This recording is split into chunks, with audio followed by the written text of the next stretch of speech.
بسم اللہ الرحمن الرحیم۔ السلام علیکم۔ ایک نوجوان کو راہ چلتے لڑکیوں کو دیکھنے کی عادت تھی۔ اس نے ایک بزرگ سے اپنی پریشانی کا ذکر کیا کہ وہ جب بھی باہر جاتا ہے تو بازار میں عورتوں کو دیکھنے سے باز نہیں رہ پاتا اور اس خراب عادت کو چھوڑنا چاہتا ہے۔ وہ کیا کرے کہ اس کی یہ بری عادت چھوٹ جائے؟ بزرگ نے ایک دودھ سے گلاس بھرا، اسے دیا اور کہا کہ وہ بازار تک ہو کر آئے، اور اپنے ایک شاگرد کو بھی اس کے ساتھ کر دیا اور کہا کہ جب بھی گلاس سے دودھ کا ایک قطرہ بھی چھلکے تو اس کو سرے عام مارنا۔ نوجوان بازار گیا اور دودھ کا ایک بھی قطرہ گرائے بغیر واپس آ گیا۔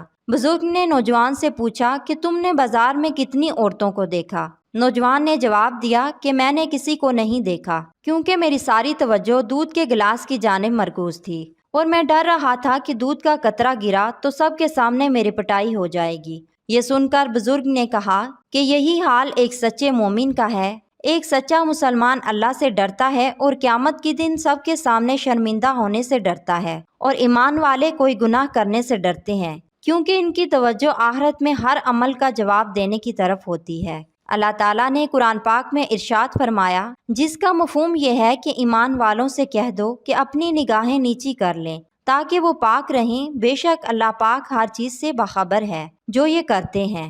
اللہ پاک ہم سب کو حرام چیزوں کی جانب دیکھنے سے بچائے، آمین۔